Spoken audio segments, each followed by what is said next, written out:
Hello dear WBCS exam comrades, আমরা WBCS পরীক্ষার একদম যে সিলেবাস ধরে প্রতিটি বিষয় চর্চা করছিলাম সেই নিরিখে আমরা একটা ইন্ট্রোডাক্টরি ক্লাস রেখেছিলাম, বিশেষ করে জিওগ্রাফির ক্ষেত্রে, যেখানে ইন্ডিয়ান জিওগ্রাফি সিলেবাসে ছিল এবং তার আউটলাইন ভারতের অবস্থান সম্বন্ধে মোটামুটি স্তরে জেনেছি।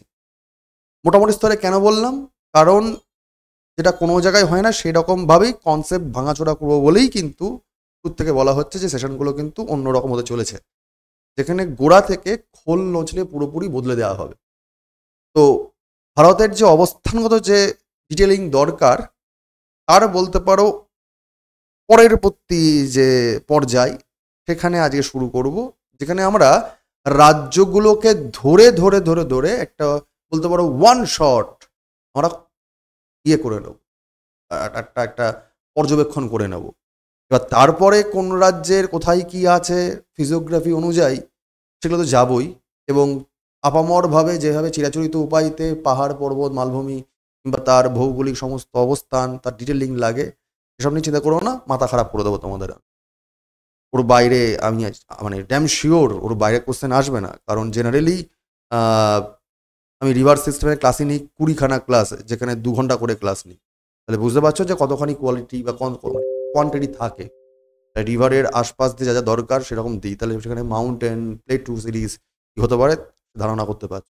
যাই হোক, তো আমরা এখানে কি করব, আমরা প্রতিটা রাজ্যের একদম একদম প্রাইমা ফেস একদম বেসিক জিনিসগুলোকে আমরা পর্যবেক্ষণ করে নেব। তো একদম মন দিয়ে আমরা সেই জায়গাগুলো দেখি এবং ওয়ান শট রিভিশন করে নিই, কারণ সামনে অনেকগুলো পরীক্ষাও রয়েছে। এনিওয়ে, আমরা যে কথা বললাম সেই কথা অনুযায়ী চলে আসি ভারতবর্ষের যে 28খানা রাজ্য এবং 8টা কেন্দ্রশাসিত অঞ্চল, টোটাল 36খানা জায়গা, তার ডিটেল নিয়ে পরপর পরপর করে আমরা এগোবো। 5-6টা ক্লাসে আমরা সেই জায়গাগুলো কিন্তু ইন ডিটেল দেখে নেব। কি স্যার? চলো, ফার্স্টে আমরা অ্যালফাবেটিক অর্ডারেই বলতে পারো গোটা ভারতবর্ষের, যেমন আমরা উত্তর দক্ষিণ পূর্ব পশ্চিম পড়েছিলাম প্রথম ইন্ট্রোডাক্টরি ক্লাসটাতে, তেমনই আমরা রাজ্য ধরে ধরে বা কেন্দ্রশাসিত অঞ্চল ধরে ধরে সেই জায়গাগুলোকে একবার পুরোটা পর্যবেক্ষণ করে নেব এবং তারপর ভৌগোলিক জায়গায় আমরা পুরোপুরি ফোকাস করব। কি স্যার? চলো শুরু করি। অ্যালফাবেটিক অর্ডারে যদি প্রথম রাজ্যে আমরা নিয়ে চলে আসি, সেটা হচ্ছে অন্ধ্রপ্রদেশ রাজ্য। লোকেশন ওয়াইজ অন্ধ্রপ্রদেশ রাজ্যের বুঝতে পারছো লোকেশন স্যার এরকম জায়গায়, এবং আমরা যেহেতু ডাব্লিউবিসিএস চর্চা করছি, আশা করি বলতো বাবু কোথায় আছে অন্ধ্রপ্রদেশ রাজ্যটি এরকম ন্যাকাপনা করবো না, কারণ তুমি হবে সিভিল সার্ভিসের রাজ্যভাষা কোথায় আছে তুমি জানো না, কোনো মানে নেই। মোটামুটি উড়িষ্যার তলার দিকে এবং তামিলনাড়ুর উত্তর দিকে অবস্থিত মাঝ বরাবর জায়গা। এটা উড়িষ্যা যদি হয়, এটা যদি তামিলনাড়ু হয়, পাশে স্যার তেলেঙ্গানা, এরই মাঝখানে বঙ্গোপসাগরের উপকূলবর্তী অঞ্চলে যে রাজ্য বিস্তৃত তাকে বলছি অন্ধ্রপ্রদেশ রাজ্য। তো এইরকম অন্ধ্রপ্রদেশ রাজ্যের হায়দ্রাবাদ হচ্ছে রাজধানী, যদিও 2024 সালের পর থেকে মানে বর্তমানে রাজধানী হয়ে যাচ্ছে অমরাবতী। ঠিক আছে, 24 সাল অবধি ছিল হায়দ্রাবাদ, 24 সালের পর থেকে অমরাবতী হয়ে যাচ্ছে রাজধানী অন্ধ্রপ্রদেশের, যেহেতু অন্ধ্রপ্রদেশকে ভেঙে তেলেঙ্গানা রাজ্য কনভার্ট করে দেওয়া হয়েছে। যদি আমরা ওয়ান শট ইম্পর্টেন্ট পয়েন্টগুলোকে একবার দেখে নিই, তাহলে দেখে নাও যে এই রাজ্যটার উত্তর থেকে দক্ষিণে বেশ কতগুলো জেলা রয়েছে। বিজয়াগড়ম, শ্রীকাকুলাম, বিশাখাপত্তনম, ইস্ট গোদাবরী, ওয়েস্ট গোদাবরী, কৃষ্ণা বা মানে মাছলিপত্তনম জায়গাটা আর কি, গুন্টুর, ঠিক আছে, প্রকাশানম, কুর্নুল, অনন্তপুর, কুডাপ্পা, নেল্লোর, চিত্তোর। এই জায়গাগুলোর নাম আমরা কিন্তু প্রায়শই ভূগোলে যখন বিশেষ করে ইকোনমিক জিওগ্রাফি পড়ি সেইখানে এগুলোর নাম চলে আসে, যেখানে বিভিন্ন রকম ধাতুকে পাওয়া যায়, মিনারেলসকে পাওয়া যায়, খনি পাওয়া যায় বিশেষ করে, এবং তৎসংলগ্ন এরিয়াতে কিন্তু বেশ কিছু সময় আমরা অ্যানশিয়েন্ট হিস্ট্রির মধ্যে বেশ কিছু লোকেশন পেয়ে থাকি। তো হিস্ট্রি জিওগ্রাফি মিলিয়ে এবং রাজনৈতিক বা ডাইভার্সিটি মিলিয়ে এই রাজ্যটা কিন্তু অন্যরকম। তো যদি আমরা দেখে নিই কতগুলো জেলা রয়েছে, তাহলে দেখতে হবে 1, 2, 3, 4, 5, 6, 7, 8, 9, 10, 11, 12, 13 এইরকম একটা জায়গায় গুরুত্বপূর্ণ শহরগুলো হচ্ছে অবশ্যই বিশাখাপত্তনম, যাকে আমরা ভাইজাগ বলছি, তিরুপতি রয়েছে, সেকেন্দ্রাবাদ রয়েছে, বিজয়ওয়াড়া রয়েছে। এই রাজ্য কবে তৈরি হচ্ছে একদম ওয়ান শট রিভিশন করবো বলছিলাম।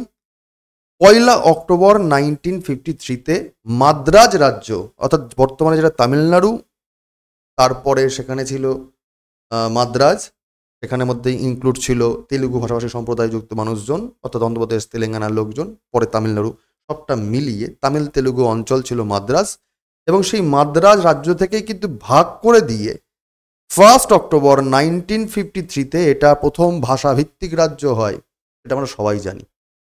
এরপর 2 জুন 2014-তে নতুন করে আবার তৈরি করে নেওয়া হয়, পুনর্গঠন করা হয় তেলেঙ্গানাকে, এবং অন্ধ্রপ্রদেশ আবার একটু টুকরো হয়ে যায়, এইদিকে তেলেঙ্গানা হয়ে যায়, এইদিকে অন্ধ্রপ্রদেশ হয়ে যায়। তাহলে জিওগ্রাফিক্যালি অন্ধ্রপ্রদেশের যদি লোকেশন দেখি, তাহলে তার পশ্চিম দিকে হচ্ছে অন্ধ্রপ্রদেশ, এই তেলেঙ্গানা, উত্তর দিকে হচ্ছে ওড়িশা, নর্দার্ন সাইড, পূর্ব দিকে হচ্ছে বে অফ বেঙ্গল, এবং দক্ষিণ দিকে হচ্ছে তামিলনাড়ু। ঠিক এখানে মূল ভাষাভাষী হচ্ছে তেলুগু এবং উর্দু লোকজন, উর্দু ভাষা চলছে। যে নামে এই অন্ধ্রপ্রদেশকে ডাকা হয়ে থাকে, যেগুলো খুব জিকে টাইপের, মানে স্ট্যাটিক জিকে টাইপের কোশ্চেন হয়, যেমন এশিয়ার ডিমের বাটি বলা হয়, এগ বাউলস অব এশিয়া, ভারতের কোহিনূর বলা হয়, এবং দ্বিতীয় দীর্ঘতম উপকূল রেখাবর্তী রাজ্য, সবচেয়ে বিশাল বড় তটভূমিযুক্ত বা সি কোস্ট রিজিয়ান রয়েছে সেকেন্ড র্যাঙ্কে, সবচেয়ে বেশি হচ্ছে তোমার গুজরাট উপকূল, সেকেন্ডে হচ্ছে অন্ধ্রপ্রদেশ। তো মোটামুটি আমরা এইটুকু থেকেই একটা রাজ্যের প্রাথমিক ধারণা নিয়ে নিয়েছি। আরেকটু যদি আমরা দেখে নিই এই রাজ্য সম্বন্ধে, তাহলে এই রাজ্যের ভৌগোলিক দিকে দেখতে গেলে দুটো পার্টে পাব। এক, সমুদ্র উপকূলবর্তী অঞ্চল হওয়ার জন্য উপকূলীয় অঞ্চল বা উপকূলীয় সমভূমি অঞ্চল দেখতে পাবো, আর বাদবাকি যা পড়ে থাকবে সেই অঞ্চলটা হয়ে যাবে মালভূমি অঞ্চল। তার কারণ এখানে গুরুত্বপূর্ণ একটি পাহাড়ি রেঞ্জ রয়েছে, যাকে স্যার আমরা কি বলি, ইস্টার্ন ঘাট মাউন্টেন, পূর্বঘাট পর্বতমালা। পূর্বঘাট পর্বতমালা আমরা স্যার আলাদা করে যখন ফিজিওগ্রাফি পড়ব, ইন্ডিয়ান ফিজিক্যাল জিওগ্রাফি যখন পড়ব, হিমালয়, বিন্ধ্যাঞ্চল, আরাবল্লী, সাতপুরা, ওয়েস্টার্ন ঘাট, ইস্টার্ন ঘাট, নীলগিরি, আন্নামালাই, তখন তো ডিটেলে তার প্রতিটা পরতে পরতে তার কতগুলো রেঞ্জ রয়েছে, রেঞ্জের মধ্যে কি কি ডাইভার্সিটিস রয়েছে, আমি ড্যাম শিওর ওরকমভাবে অ্যানালিসিস তোমাদের কেউ করে দেয়নি, করে দেবে আমরা, ঠিক আছে? তো আমরা সেগুলো যাব, বাট মোটামুটি তো যদি দেখা যায় যে এখানটাই ইস্টার্ন ঘাট মাউন্টেন রেঞ্জ মাঝখানটাই বলে রয়েছে, তাহলে এই দিকটা মালভূমি অঞ্চল, এইদিকে উপকূলীয় অঞ্চল। এই যে মালভূমি অঞ্চলটা, একে বলা হচ্ছে রয়্যাল সীমা রিজিয়ন, রয়্যাল সীমা। ছোট্ট করে বলে দিই, এগুলো যখন জিওগ্রাফি পড়াবো, প্রাকৃতিক ভূগোল, তখন আমি এগুলো আলোচনা করব, যে মূলত তেলেঙ্গানা এবং অন্ধ্রপ্রদেশের যুক্ত যে মালভূমি অঞ্চল রয়েছে পুরোটাকেই আসলে তেলেঙ্গানা মালভূমি বলে, কিন্তু এটা রিভার সিস্টেম, পেন্নার রিভার সিস্টেমকে মোটামুটি ধরে নিয়ে যে পোর্শনটা অন্ধ্রপ্রদেশের মধ্যে পড়ে যায় তাকে আমরা ডাইরেক্ট বলে থাকি রয়্যাল সীমা প্লেটু নামে। এই জন্য একে বলা হয় রয়্যাল সীমা মালভূমি অঞ্চল বা প্লেটু রিজিয়ন, ঠিক আছে? তাহলে উপকূলীয় অন্ধ্র বা অন্ধ্রপ্রদেশে যুক্ত কোস্টাল রিজিয়ন আর রয়্যাল সীমা প্লেটু রিজিয়ন কোন কোন রাজ্যের সঙ্গে সীমানা করছে আগেই বললাম, যে পশ্চিম দিকে তেলেঙ্গানা, ঠিক আছে, উত্তর দিকে উড়িষ্যা, দক্ষিণে তামিলনাড়ু, আর পূর্ব দিকে বে অফ বেঙ্গল। এটা আমরা আগেই বললাম, কিন্তু এখানে দু চারটে জায়গা খেয়াল রাখতে হবে। কি স্যার? আমরা জানি যে পন্ডিচেরি, এটা একটু বলে দিই, আমরা পন্ডিচেরি বলতে যা বুঝি মূলত পুদুচেরি বা পন্ডিচেরি, এটা যখন আমি পন্ডিচেরিকে আলাদা করে পড়াবো তখন বলে দেব। পুদুচেরি, যার আগের নাম ছিল পন্ডিচেরি, এটা আসলে সিঙ্গেল জায়গা নয়, চারটে জায়গা নিয়ে পন্ডিচেরি অবস্থিত। ভারতবর্ষের যদি একটু ম্যাপটা ফাটাকসে দেখে নিই, তাহলে স্যার এরকম যদি জায়গাটা হয়ে যায় সাউদার্ন পার্টটা, তাহলে এরকম জায়গায় তোমার হচ্ছে অন্ধ্রপ্রদেশ, এরকম জায়গায় হচ্ছে তোমার তামিলনাড়ু, এরকম জায়গায় তোমার কেরালা, এরকম জায়গা জুড়ে তোমার রয়েছে কর্ণাটকা, এরকম জায়গা দিয়ে তোমার রয়েছে তেলেঙ্গানা। পুদুচেরি মূলত স্যার 4টে জায়গা জুড়ে রয়েছে। কেরালা অঞ্চলে একটা পন্ডিচেরি রয়েছে, যেটার লোকাল নাম হচ্ছে মাহি বা মাহে বলতে পারো, কেরালার পন্ডিচেরি। তামিলনাড়ুতে তো মেন পন্ডিচেরি রয়েছেই, পুদুচেরি মেন তো তামিলনাড়ুর মধ্যেই লোকেটেড, পুদুচেরি মেন। ঠিক আরেকটাও আছে, এটা হচ্ছে করাইকাল। করাইকাল চোল ডাইনেস্টির কথা তোমার এই করতে মনে পড়ে যেতে পারে, কারণ করাইকাল ছিল চোল ডাইনেস্টির রাজধানী। করাইকালটা পন্ডিচেরির পার্ট।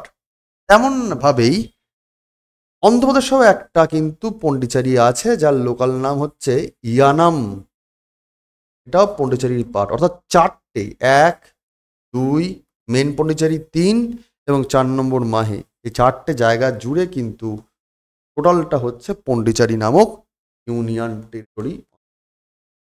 অর্থাৎ যদি আমরা ম্যাপে ভাগাভাগি করতে চাই অন্ধ্রপ্রদেশ রিজিয়নটা কতগুলো জায়গায় বাউন্ডারি কি শেয়ার আছে, তো দক্ষিণের দিকে আমরা তামিলনাড়ু পাচ্ছি, ভালো কথা। উত্তরের দিকে আমরা পাচ্ছি ওড়িশা, ভালো কথা। পশ্চিম দিকে পাচ্ছি তেলেঙ্গানা, আরো ভালো কথা। অল্প একটু ভালো কথা কি স্যার, দক্ষিণ পশ্চিম দিয়ে দেখো টাচ করে রয়েছে কর্ণাটক রিজিয়ন। আমি যখন পড়াবো তোমাদের প্রাকৃতিক ভূগোল তখন বলে দেবো স্যার এখানে একটা মাউন্টেন রেঞ্জ পাওয়া যায়, অর্থাৎ ইস্টার্ন ঘাটের একটা রেঞ্জ যাকে বিলিগিরি রঙ্গন বলা হয়। এইগুলোকে আমরা আলাদা করে বলবো, চাপ নেই, এখনই ডিটেল যাবো না যাতে হচপচ না হয়ে যায়। তো অন্ধ্রপ্রদেশ বাউন্ডারি শেয়ার করছে দক্ষিণে তামিলনাড়ু, দক্ষিণ পশ্চিমে কর্ণাটক, পশ্চিমে তেলেঙ্গানা, উত্তরে উড়িষ্যা এবং অবশ্যই একটা জায়গা সেটা হচ্ছে ইয়ানাম পন্ডিচেরি। এই জায়গাগুলোকে কিন্তু বাউন্ডারি শেয়ার করছে। ঠিক এছাড়াও যদি ভৌগোলিক বৈশিষ্ট্য দেখে নেওয়া যায়, জিওগ্রাফিক্যাল ফিচার্স কি আছে, উপকূলীয় সমভূমি পাওয়া যাবে, আগেই বলছি। পূর্বঘাট পর্বতমালা পাওয়া যাবে, এটা একটু আগেই বললাম। এবং দাক্ষিণাত্যের মালভূমি যাকে আমরা বলছি রয়্যাল সীমা রিজিয়ন, এটাও কিন্তু পাওয়া যাবে। এগুলো সব দেখো আমি এই ইনশর্ট বলতে বলতেই অনেক কথা বলে দিচ্ছি। যারা ক্লাসটা করছো পারলে একটু খাতা পেন নিয়ে বসো। এছাড়া ডেসক্রিপশন বক্সে দেখো টেলিগ্রাম গ্রুপের লিঙ্ক দেওয়া আছে, মানে টুকুস করে জয়েন করে যাও, নোট পড়ে যাবে। ঠিক আছে, এই যে সমভূমি অঞ্চল, পার্বত্য অঞ্চল কিংবা মালভূমি অঞ্চল, এই অঞ্চল যে ডাইভার্সিটিস দেখতে পাচ্ছ এবং মূলত দুখানা নদী আছে, এক এখানে কৃষ্ণা রিভার এবং ওপরের দিকে গোদাবরী রিভার। এই যে মূলত দুটো ইম্পর্টেন্ট দক্ষিণ ভারতের রিভার সিস্টেম গোদাবরী এবং কৃষ্ণা, তার মাঝখানে আবার বৃহৎ সমভূমি অঞ্চল ডেল্টা রিজিয়ন। এটা ডাইনামিক একটা বায়োডাইভার্সিটিস রয়েছে, বনাঞ্চল দেখতে পাওয়া যাচ্ছে। এবং সেই বনাঞ্চলগুলোকে যদি আবার একটুখানি ডেপথে পড়া যায় তাহলে দেখা যাবে 4টে প্রধান বায়োডাইভার্সিটি যুক্ত প্রভিন্স পাওয়া যাবে। যেমন এক, দাক্ষিণাত্যের মালভূমি অঞ্চল যেটা বলছিলাম, মানে একদম সাউদার্ন পোর্শনের মালভূমি অঞ্চল, একদম এই দিকটা। মাঝখানটায় একটা মিডিল প্লেটো রিজিয়ন রয়েছে, যে 35% রয়েছে।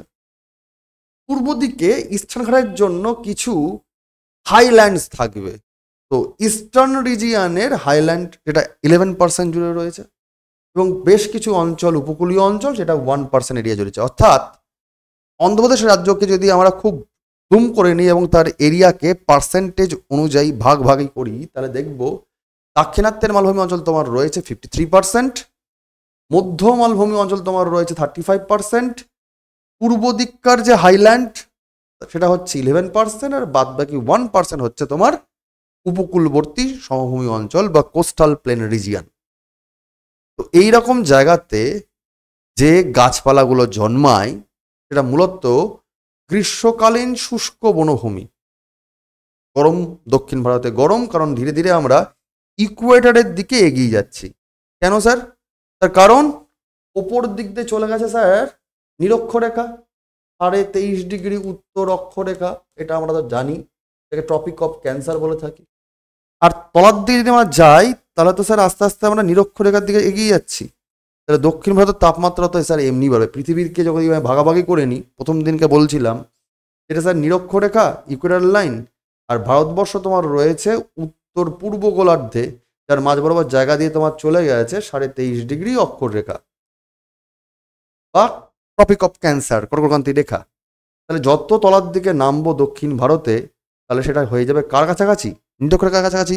এবার নিরক্ষীয় যে অঞ্চল, সেখানে সূর্যের আলো সবসময় অ্যাভেলেবেল থাকে, সানলাইট অ্যাভেলেবেল থাকে, স্বাভাবিকভাবেই তাপমাত্রা বেশি। এবং পূর্বঘাট পর্বতের যেহেতু উচ্চতা বেশি নয়, তাহলে এই অঞ্চলে গরম যুক্ত অঞ্চল থাকবেই, স্বাভাবিক সেটা। এবং সেখানে ঝোপঝাড় যুক্ত জমিও পাওয়া যাবে, শুষ্ক বনভূমিও পাওয়া যাবে, অ্যারিড ফরেস্ট পাওয়া যাবে। বেশ কিছু জায়গা খনিজ পদার্থের জন্য বিখ্যাত, তার কারণ এই জায়গাটাতে মালভূমি, ইস্টার্ন ঘাট মাউন্টেন রিজিয়ন, এবং এগুলো তো আদিমকালে ভলক্যানিক ইরাপশনের জন্য তৈরি হয়েছিল। তো ন্যাচারালি খনিজ পদার্থ, মিনারেলস প্রচুর পরিমাণে পাওয়া যাবে। চুনাপাথর পাওয়া যায় এই অঞ্চলে, তেল ও প্রাকৃতিক গ্যাসের একটা সম্ভার রয়েছে এখানে, ম্যাঙ্গানিজ পাওয়া যায়, লৌহ আকরিক পাওয়া যায়, অ্যাসবেস্টাস পাওয়া যায়, বল ক্লে পাওয়া যায়, অল্প পরিমাণে বেশ কিছু সোনা, হিরে, গ্রাফাইট, সিলিকা, ডলোমাইট, কোয়াটাসাইট ইত্যাদি পাওয়া যায়। কিন্তু মজার বিষয় বা ইম্পর্টেন্ট পয়েন্ট যেটা দেখে রাখতে হবে, সেটা হচ্ছে ভারতবর্ষে সব থেকে বেশি পরিমাণে অভ্রর সঞ্চয়, ভারতে মাইকা মানে অভ্র বেশিরভাগ মজুদ রয়েছে এই রাজ্যে, এবং উৎপাদনে এখানেই পাওয়া যায়। মানে বেশি পরিমাণে অভ্র তো এখানেও পাওয়া যাচ্ছে এবং উৎপাদনও বেশ ভালো পরিমাণে পাওয়া যাচ্ছে। এখানে ভারতের চুনাপাথরের প্রায় 1/3 মজুদ রয়েছে। চুনাপাথর, লাইমস্টোন, লাইমস্টোন নিয়ে বিসিএস পরীক্ষার প্রিলিমসে কোশ্চেন আসে, মেন্সেও কোশ্চেন আসে। ভারতের 1/3 যা লাইমস্টোন পাওয়া যায়, তার 1/3 পোর্শন পাওয়া যায় এই রাজ্যেই। সুতরাং মিনারেলসের জন্য অন্ধ্রপ্রদেশ রাজ্য কিন্তু বেশ ইম্পর্টেন্ট। এছাড়া যদি আমরা একটু দেখে নিই, বলেইছিলামই যে এই রাজ্যের গুরুত্বপূর্ণ রিভার সিস্টেমগুলো কি কি? কৃষ্ণা এবং গোদাবরী রিভার। এবং উপকূলবর্তী অঞ্চল হওয়ার জন্য এই রিজনে বেশ কিছু ইম্পর্টেন্ট বন্দর রয়েছে বা পোর্ট রয়েছে। আমরা এই বন্দর, রিভার সিস্টেম, কিংবা তোমাদের ওই ট্রান্সপোর্ট সিস্টেম, ন্যাশনাল ওয়াটারওয়ে কিংবা national highway, what ever, railway, আমরা ইকোনমিক জিওগ্রাফিতে পার্টগুলোতে পড়বো। কিন্তু আমরা ওয়ান শট কি করছি, গোটা ভারতবর্ষের পুরো রাজ্য ধরে ধরে এরকমভাবে এগোতে এগোতে ভারতবর্ষের ডিটেলটা একবার ওয়ান শট আমরা পর্যবেক্ষণ করে নিতে চাইছি, যাতে চিরাচরিতভাবে ভারতবর্ষকে যেভাবে পড়ে থাকি, ভূগোলের স্যার যেভাবে পড়ান, আমরা সেরকমভাবে না পড়ে প্র্যাকটিক্যাল কনসেপ্ট নেওয়ার চেষ্টা করে, যাতে আমাদের পুরো ব্যাপারটাই ওয়ান শট রিভিশন হয়ে যায় অল্প সময়ের মধ্যে। Number one. তারপরে তো আমরা ইন ডেপথে যাচ্ছি এবং তার বিভিন্ন রকম অ্যাঙ্গেল দেখছি এর সঙ্গে সঙ্গে। তো রিভার মূলত কৃষ্ণা গোদাবরী রিভার, বন্দর বিশাখাপত্তনম, কাকিনাড়া এবং মাছলিপত্তনম বা মুসলিপত্তনম বলা হয়। দক্ষিণ ভারতে ব্রিটিশরা প্রথমে এখানেই কিন্তু তারা বন্দর স্থাপন করছেন বা বাণিজ্য কুঠি নির্মাণ করছে। শুধু ব্রিটিশরা নয়, ফরাসি, পর্তুগিজ, এরা প্রত্যেকে কিন্তু মুসলিপত্তনম এই জায়গাটাতে পূর্ব দিকে যখন তারা ঘুরে আসছে, সবই তো কাণ্ড মূলত সুরাটকে ঘিরে হয়েছিল, যদি পশ্চিম দিকে চলে যায়। আর যদি একটুখানি তারা ঘুরে আসতো নৌকো নিয়ে, জাহাজ নিয়ে, তাহলে অন্ধ্রপ্রদেশের এই জায়গাগুলোতে কিন্তু এই ধরনের বড় বড় বন্দরগুলো হয়েছিল। তার কারণ এগুলো হচ্ছে গিয়ে ডিপেস্ট রিজিয়ন এবং ন্যাচারাল পোর্ট। উপত্যকা স্যার কি আছে? Valley region, Araku valley. Araku valley বিশাখাপত্তনমে ঘুরতে গেছে আর কেউ দেখেনি এরকম নয়। আরাকু ভ্যালি রিজিয়ন বিশাখাপত্তনমে রয়েছে। হার্সলি হিল রিজিয়ন চিত্তুর জেলাতে রয়েছে। এছাড়া পাপি কোন্ডা বলে ন্যাশনাল পার্কের নাম শোনো, পাপি হিল। পাপি হিল ইস্ট গোদাবরী ডিস্ট্রিক্টে রয়েছে। এই ধরনের যে ডাইভার্সিটিযুক্ত অঞ্চল, সেখানে শুধুমাত্র ভূগোলের দিক থেকে প্রকৃতি খুব নানা রকম থাকবে, উর্বর তা তো নয়, মানুষজনের জীবনযাত্রার কালচারও কিন্তু বেশ রঙিন হবে। ন্যাচারালি এখানে উৎসব বেশ কিছু ইম্পর্টেন্ট হবে। উগাদি একটা ইম্পর্টেন্ট ফেস্টিভ্যাল। স্ট্যাটিক জিকের কোশ্চেন তোমরা প্রায়শই পেয়ে থাকো, এগুলো পরীক্ষার জন্য ইম্পর্টেন্ট। উগাদি, রামরমণী, মহাশিবরাত্রি, ত্রিপুটি ব্রহ্মসভা, এরকম নানান রকম উৎসব আছে আরও, বাট উগাদি ইম্পর্টেন্ট ফেস্টিভ্যাল, এটা মনে রাখবে। পাতুকাম্মা বলে আরেকটা হয়, পাতুকাম্মা ফেস্টিভ্যাল, যেটা মূলত এখন পালন করা হয় তেলেঙ্গানাতে, বাট কিছু পরিমাণে কিন্তু অন্ধ্রপ্রদেশে পালন করা হয়ে থাকে। শিল্পকলা, শিল্পকলা দিয়ে দেখতে গেলে মুগলু মেঝের চিত্রকর্ম, আমরা যখন আর্ট অ্যান্ড কালচার ইন্ডিয়ার হিস্ট্রিতে পড়বো, বা আর্ট অ্যান্ড কালচার যে পার্টটা আমাদের তোমাদের যে সেগমেন্টেশন করে দেওয়া আছে, সেগুলোতে পেইন্টিং সম্বন্ধে আলাদা করে পড়ানোই হবে। স্থাপত্য ভাস্কর্য, পেইন্টিংস কিংবা গুহাচিত্র কিংবা মন্দির মসজিদের যে ডাইমেনশন ধরে ধরে পড়ানো হবে। বাট আমি ওয়ান শর্ট রিভিশন দিয়ে যাচ্ছি যে এই রাজ্য ধরে ধরে জায়গা ভিত্তিক যেখানে শিল্পকলাগুলো কী কী আছে। মুগলু মেচের চিত্রকর্ম, তিরুপতি পেইন্টিং, এগুলো তো আছে।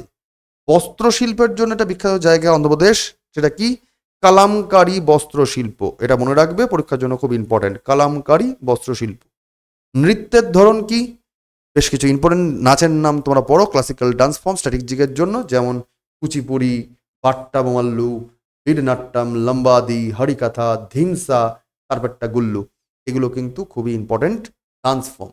অর্থাৎ আমি এই ক্লাসগুলোতে নোটটা এমনভাবেই রেখেছি যে প্রতিটি রাজ্যের ডিটেলিং আমরা ওয়ান শট দেখব, সেখানে জিওগ্রাফিক্যাল ইম্পর্টেন্স যেমন দেখব, জিওগ্রাফির ওপর বেস করে মানুষের উৎসব, মানুষের সংস্কৃতি, জীবনধারণ, নদ নদী, বন্দর কিংবা সমস্ত কিছুকেই একবারে গোটা ভারতবর্ষটাকে পাখির চোখে উড়ে দেখে নেব।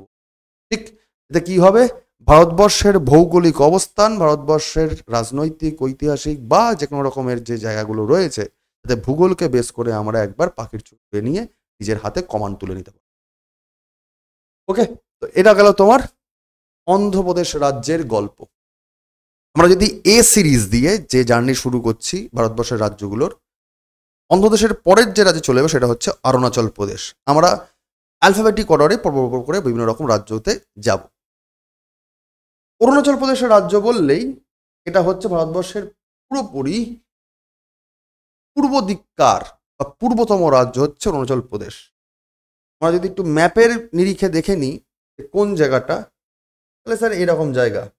আমি আবার বলছি, আমি খুব ভালো ম্যাপ আঁকতে পারি না, হতে পারে তোমরা আমার থেকে ভালো ম্যাপ আঁকো, আর যারা যারা আঁকো না তারাও চেষ্টা করো আঁকার অভ্যেস করতে।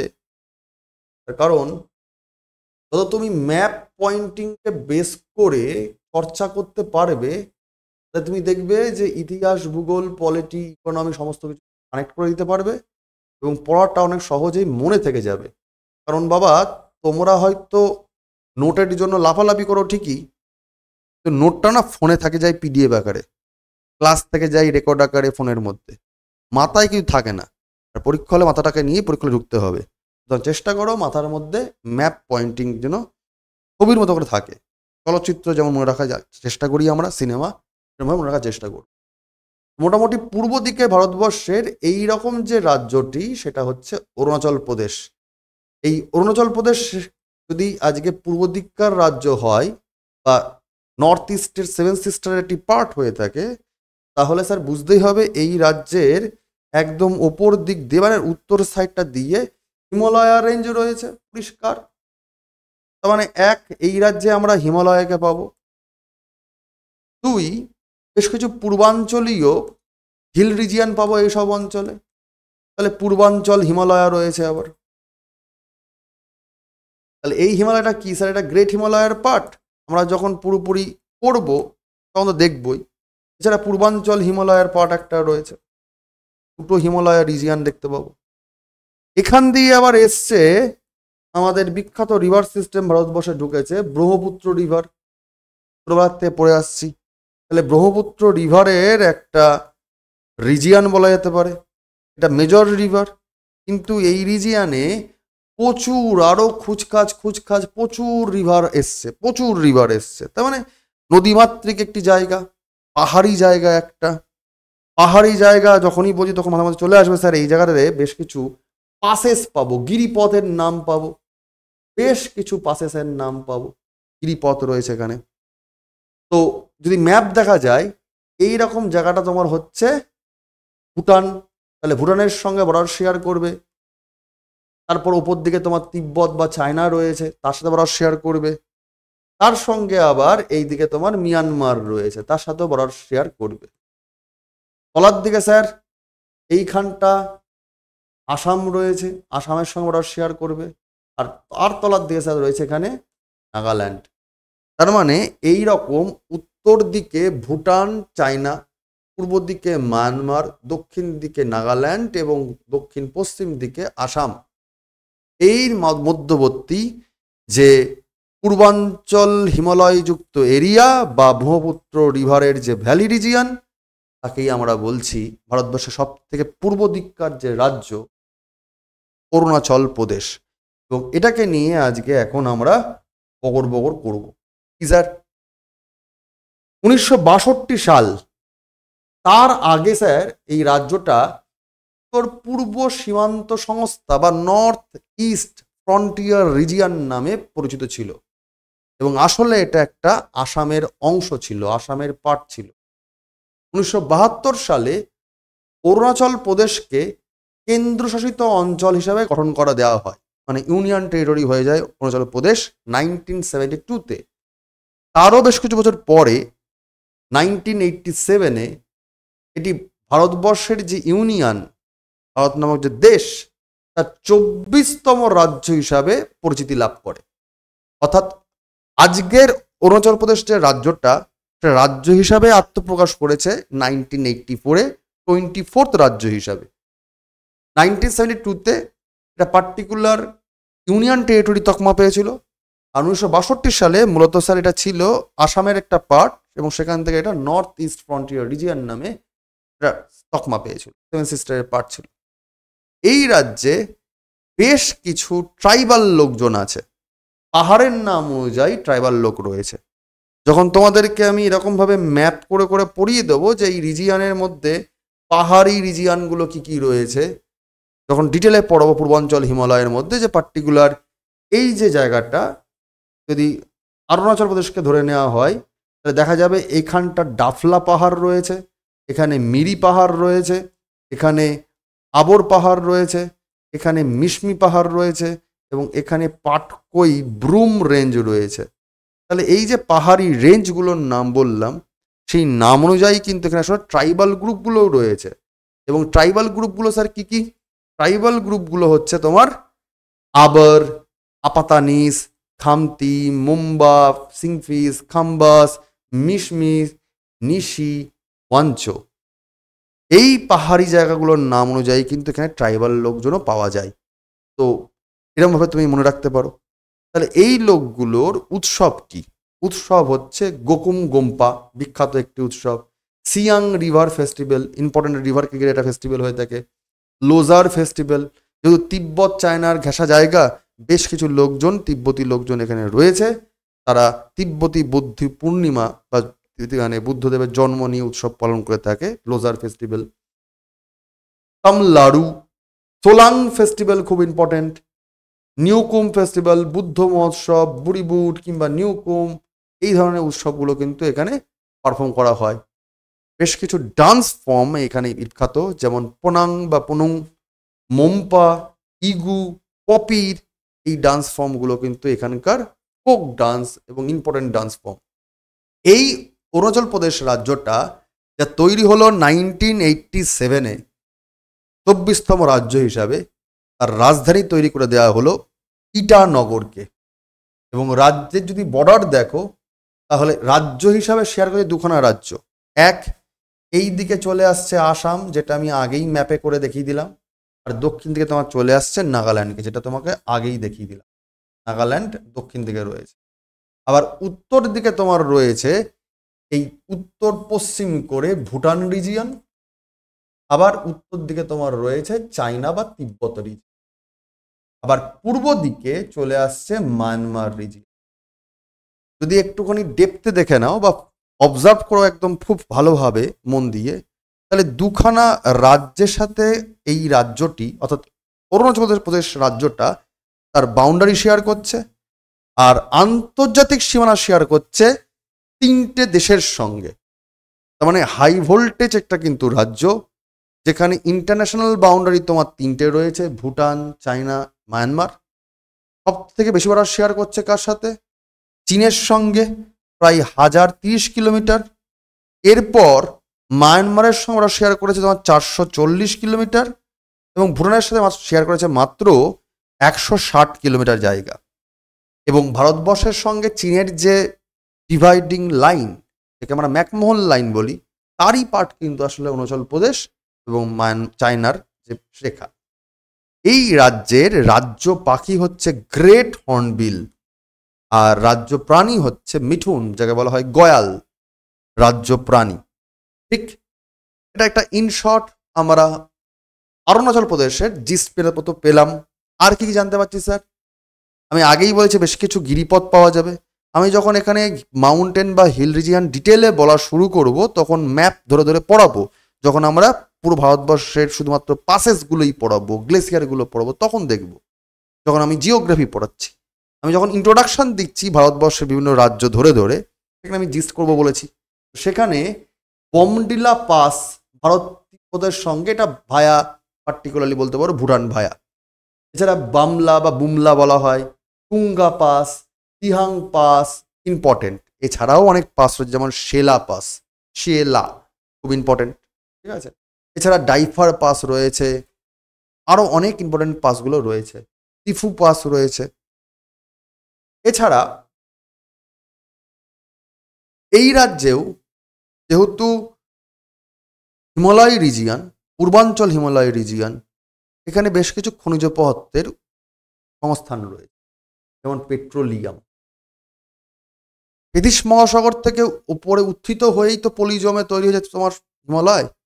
তলার দিকে নিশ্চয়ই জীবাশ্ম থাকবে এবং সেখানে জমে জমে পেট্রোলিয়ামের সঙ্গে কয়লা থাকবে, তামা পরিক রয়েছে, সোনা, পাইরাইট, চুনাপাথর, মার্বেল, ডলোমাইট, গ্রাফাইট খনিজ পদার্থ রয়েছে। ব্যাপকভাবে না পাওয়া গেলেও বেশ ভালো পরিমাণে রয়েছে।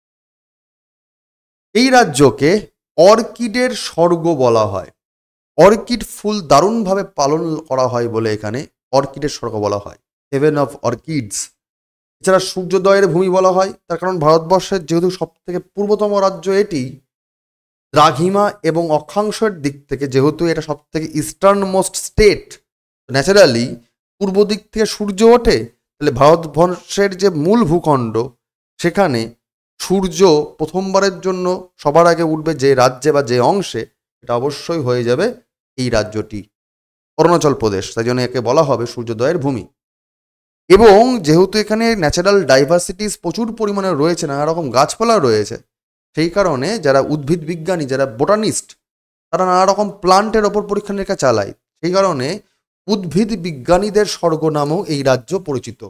তাহলে অরুণাচল প্রদেশকে তিনটে নামে ডাকা হয়: haven of orchids, land of sunrise এবং হেভেন অফ বোটানিস্ট। ঠিক আছে। ভারতবর্ষে যেখানে প্রথম সূর্যেই উঠছে, রাইজ হচ্ছে, সেটা হচ্ছে আনজাও জেলা।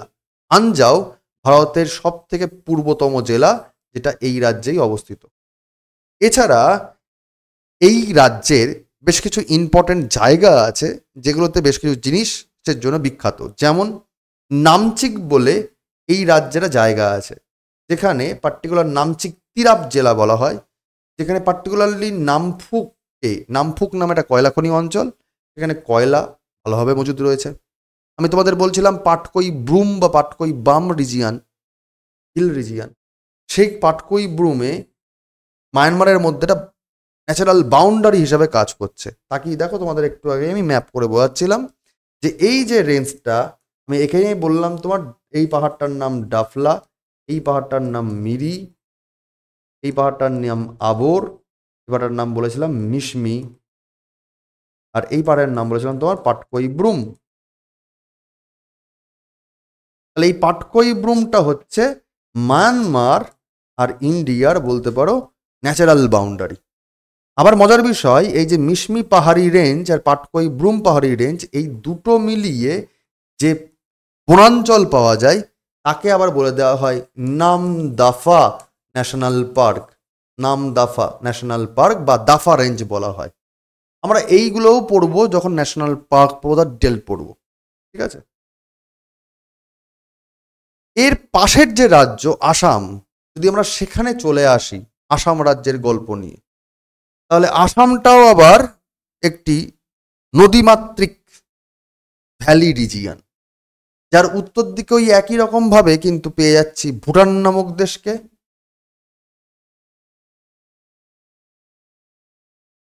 আসামের উত্তর দিকে পেয়ে যাচ্ছি বা পূর্ব দিকে পেয়ে যাচ্ছি অরুণাচল রাজ্যকে, দক্ষিণ দিকে আমরা পেয়ে যাচ্ছি মেঘালয় রাজ্যকে, তার মানে এখানে মেঘালয়ের মালভূমি অঞ্চল পাবো।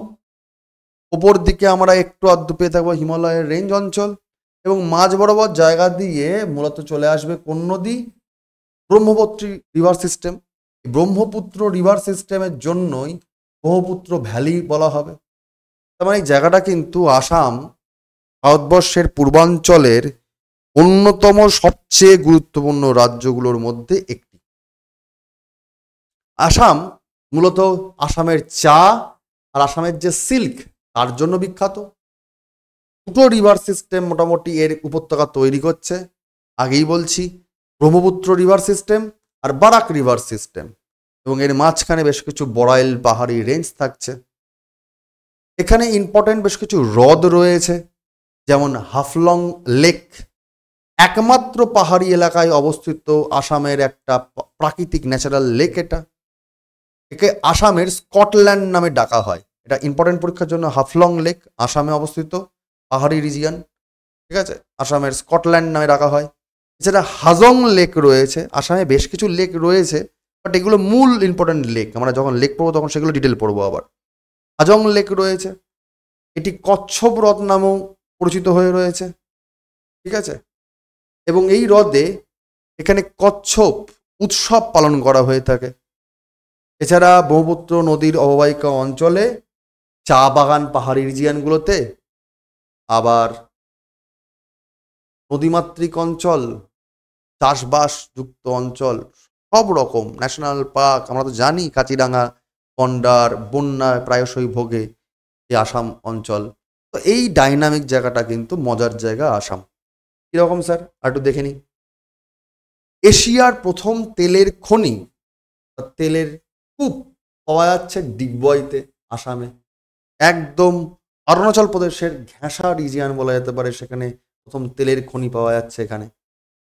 এছাড়া নাহার কাটিয়া, তোমরা যখন অ্যানশিয়েন্ট হিস্ট্রি পড়ো, সিন্ধু সভ্যতার গল্প পড়ো, সেখানে নানা রকম জায়গার নাম পড়ো, সেখান থেকে কি কি জিনিস উত্তোলন করা গেছে। নাহার কাটিয়া সেইখানে মনে পড়ে যাওয়া উচিত। নাহার কাটিয়া, মোরান, হুগরিজান, রুদ্রসাগর, লোকায়, এইসব জায়গায় কিন্তু তেলের ক্ষেত্র রয়েছে। মানে অনলি তেলের ক্ষেত্র ডিগবয়তেই তা নয়, এই রকম পূর্বাঞ্চলে আসামের এই জায়গাগুলোতেও কিন্তু তেলের ক্ষেত্র, অয়েল ফিল্ডস রয়েছে। অর্থাৎ নর্দার্ন বা হাই যে আসামটা, হায়ার যে আসাম, উচ্চ আসাম যাকে বলে, সেখানে মূলত তেলের জন্য বিখ্যাত। নর্দার্ন সাইডে তেল পাওয়া যাচ্ছে, ঠিক আছে। এবং এই তেল পাওয়া যাচ্ছে বলে আসামে টোটাল 4টে তেলের শোধনাগার বা রিফাইনারি আছে, স্থাপন করা হয়েছে। যার প্রথমটাই হচ্ছে তোমার ডিগবয়তে, সেকেন্ডটা তোমার হচ্ছে গুয়াহাটি, থার্ড হচ্ছে তোমার বঙ্গাইগাঁও, আর ফোর্থ হচ্ছে তোমার নুমালিগড়। তাহলে 4টে যে অয়েল রিফাইনারি বা তৈল শোধনাগার রয়েছে আসামে, ডিগবয়ের নাম সবাই জানি, বাদ বাকি 3টের নাম জানি না, আমরা কিন্তু খেয়াল করে পড়ি না। কি নাম বললাম? সেকেন্ডটার নাম গুয়াহাটি, থার্ডের নাম বনগাইগাঁও, ফোর্থ হচ্ছে নুমালিগড়। কয়লা, এই পাটকই রেঞ্জ বলছিলাম, আসাম এই পার্টিকুলার অরুণাচল প্রদেশের মাঝখানে, যেখানে মায়ানমারের সাথে বর্ডার শেয়ার করে দিচ্ছে, এই পাটকই রেঞ্জ থেকে মাকুম কয়লা ক্ষেত্র বিখ্যাত। মাকুম কয়লা ক্ষেত্র, মাকুম কয়লা ক্ষেত্রটা আবার, মাকুম যে কোলফিল্ড রিজিয়ন, এটা জিওগ্রাফিক্যালি আসামের মধ্যে পড়ে যায়। ধুবড়ি, ব্রহ্মপুত্র নদের তীরে অবস্থিত একটা গুরুত্বপূর্ণ নদীবন্দর জায়গা, ধুবড়ি, আসাম, ঠিক আছে। 1826 সালে ইয়ান্দাবর চুক্তি অনুযায়ী বার্মিজরা আসামকে ব্রিটিশদের কাছে হস্তান্তর করে দেয়, এবং পরবর্তীকালে এটা ব্রিটিশ রাজ্যে কনভার্ট হয়ে যায়। তাহলে 1826 সালে একটু তার আগ দিয়ে কিন্তু বার্মারা এই জায়গাটাকে অ্যাটাক করেছিল।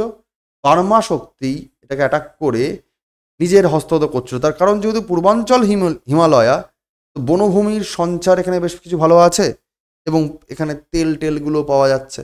বার্মা শক্তি জায়গাটাকে ক্যাপচার করেছিল। পরে যখন ব্রিটিশদের পাওয়ার বাড়ছে, যখন ইয়ান্দাবর চুক্তি হয় 1826, তখন আসাম ভ্যালি রিজিয়নটা পুরোপুরি ব্রিটিশ রাজের আন্ডারে চলে আসে।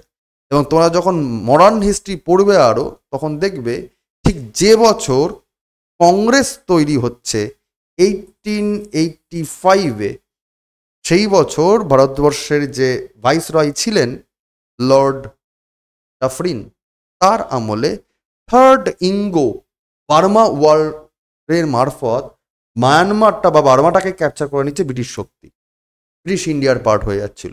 এনিওয়ে তারও আগ দিয়ে 1826-এ ইয়ান্দাবর চুক্তির মারফত কিন্তু এটা বার্মার হাত থেকে চলে আসছে ব্রিটিশ রাজের আন্ডারে। তার পরবর্তীকালে তো আমরা জানি আসাম কি করে ধীরে ধীরে ধীরে ধীরে ভারতবর্ষের পূর্বাঞ্চলীয় অঙ্গরাজ্যের একটি অন্যতম রাজ্য হয়ে গেল। ঠিক তো আমরা এরম করে যেগুলো বলছিলাম যে আমরা পুরোপুরি প্রতিটা রাজ্য ধরে ধরে পড়াবো। দেখো আজকে আমরা 3টে রাজ্যের নাম বললাম যেটা সম্পূর্ণ এ দিয়ে চলল। অন্ধ্রপ্রদেশ, তারপর অরুণাচল প্রদেশ, তারপর আসাম।